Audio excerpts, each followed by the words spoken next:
The Prophet by Khalil Gibran. Al-Mustafa, the chosen and the beloved, who was adorned unto his own day, had waited 12 years in the city of Orphalese for his ship that was to return and bear him back to the isle of his birth. And in the 12th year, on the 7th day of Lilul, the month of reaping, he climbed the hill without the city walls and looked seaward, and he beheld his ship coming with the mist.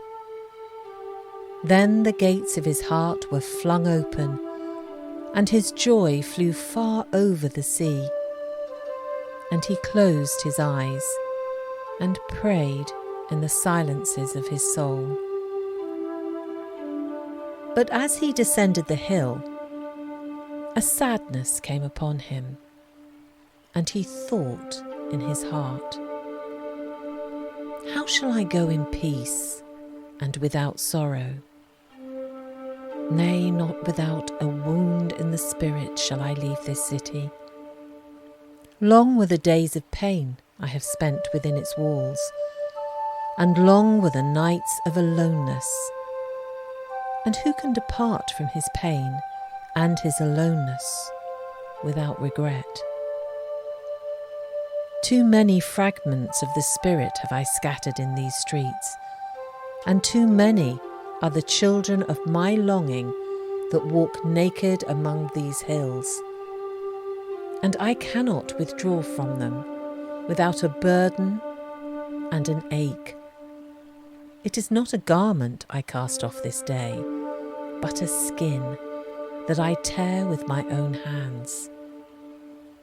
Nor is it a thought I leave behind me, but a heart made sweet with hunger and with thirst. Yet I cannot tarry longer. The sea that calls all things under her calls me, and I must embark. For to stay, though the hours burn in the night, is to freeze and crystallize and be bound in a mould.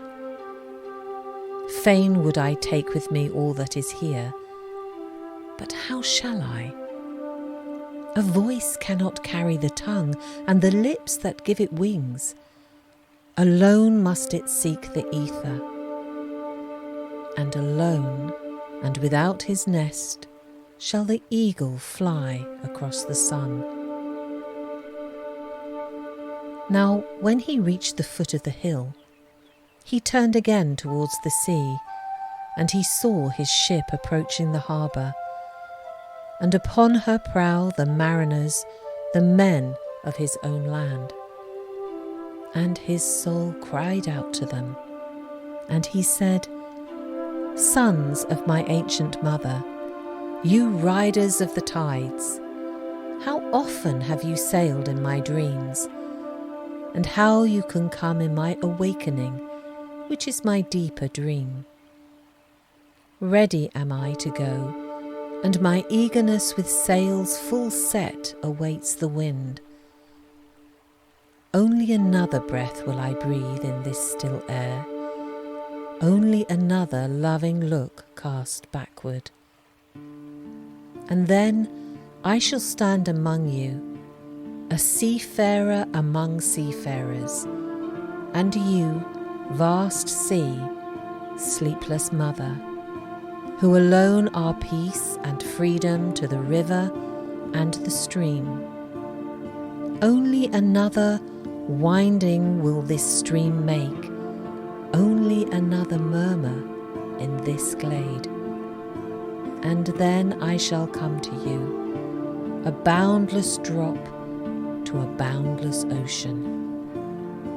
And as he walked, he saw from afar men and women leaving their fields and their vineyards and hastening toward the city gates. And he heard their voices calling his name and shouting from field to field, telling one another of the coming of his ship. And he said to himself, shall the day of parting be the day of gathering? And shall it be said that my eve was in truth my dawn? And what shall I give unto him who has left his plough in mid-furrow, or to him who has stopped the wheel of his winepress? Shall my heart become a tree heavy laden with fruit, that I may gather and give unto them? And shall my desires flow like a fountain, that I may fill their cups? Am I a harp, that the hand of the mighty may touch me, or a flute, that his breath may pass through me? A seeker of silences I am, and what treasure have I found in silences, that I may dispense with confidence? If this is my day of harvest, in what fields have I sowed the seed, and in what unremembered seasons? If this indeed be the hour in which I lift up my lantern, it is not my flame that shall burn therein. Empty and dark shall I raise my lantern, and the guardian of the night shall fill it with oil, and he shall light it also.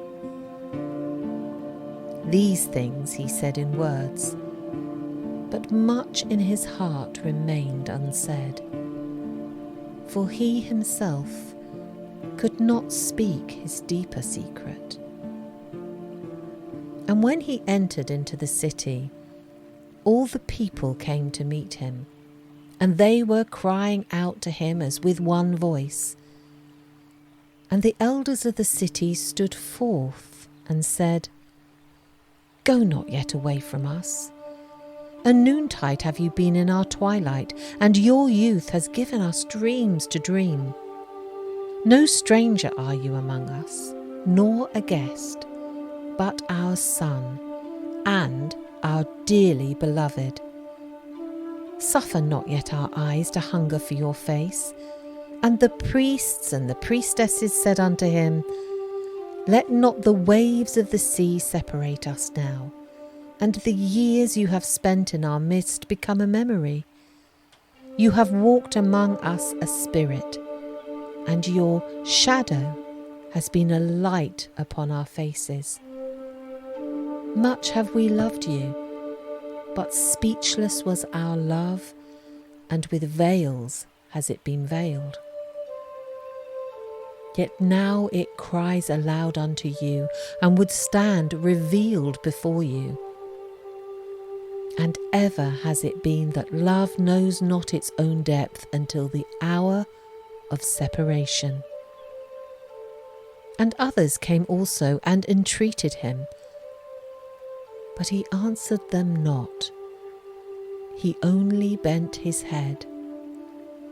And those who stood near saw his tears falling upon his breast.